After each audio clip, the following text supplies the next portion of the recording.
నువ్వు రా జగన్ 4వ పెళ్ళాం కింద అని.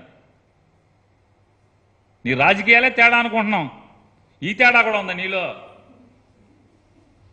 పవన్ కళ్యాణ్, నీ రాజకీయమే తేడా అనుకుంటున్నాం. చెప్పేది ఒకటి, చేసేది ఒకటి. జగన్ కాపురానికి రమ్మంటున్నాం. ఈ తేడా కూడా ఉందా మనలో?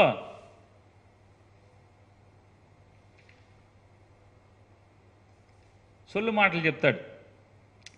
నేను 24 సీట్లు తీసుకుంటాకు ఒక అర్థం ఉంది. గాయత్రి మంత్రంలో బీజాక్షరాలు 24.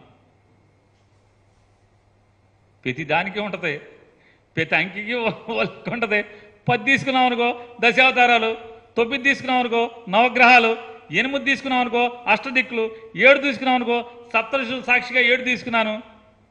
ఏది కావాలంటే చెప్పచ్చు, ఏది కావాలంటే అది. 24 ఏంటి 80. నీ కులం కోరుకుంటున్నట్టుగా, నీ శ్రేయస్సు కోరేటువంటి హరిరామజోగి గారు నువ్వు బేరాలు మాట్లాడి, రాజీలు మాట్లాడి, బుజ్జగించి నేను మీ ఇంటికి వస్తానని చెప్పని మనుషులు పంపించినటువంటి ముద్రగడ పద్మనాభం గారు కోరుకున్నటువంటి 80 కూడా పురాణాల్లో ఉంటుంది. ప్రతి సంఖ్యకి, ప్రతి అంకికి పురాణాల్లో ఉంటుంది ఉపమానం. 24కే కాదు పవన్ కళ్యాణ్, అన్నిటికీ ఉంటుంది. మరి 80కి తీసుకుని చెప్పచ్చు కదా. ఎంత సొల్లు కబుర్లు అంటే ఆయన చెప్తాడు.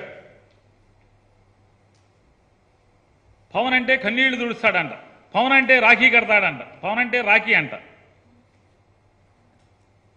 ఆయనే ఈ రాష్ట్రానికి భవిష్యత్ అంట.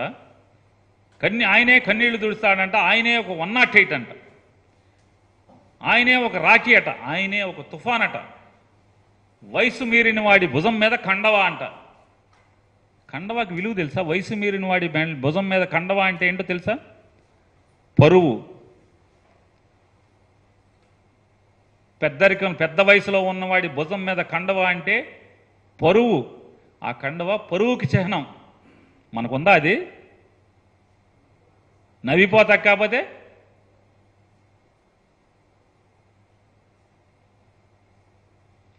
చంద్రబాబు మళ్ళీ ఈ డబ్బా కాకుండా మళ్ళీ చెప్తాడు. చంద్రబాబు నాయుడు క్లామర్ మైన్లు పేలిన పడిలేచిన కెరటం, బాగా ముసలి కెరటం బ్రహ్మాండంగా లేచింది, పడిలేచింది.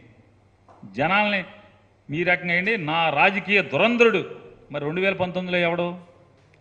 2024లో చంద్రబాబు నాయుడు రాజకీయ దురంధరుడు. 2019లో ఎవడంటనా? దగాకోరు, దగులుబాజీ, అవినీతిపరుడు, ఈ రాష్ట్రాన్ని సర్వనాశనం చేసినాడు, ఒక కులం కోసం రాజధాని నిర్మాణం చేసినాడు. నువ్వే చెప్పావు కదా, ఇవన్నీ పేరు నాని చెప్పట్లా, ఈ మొత్తం నువ్వు చెప్పినయే.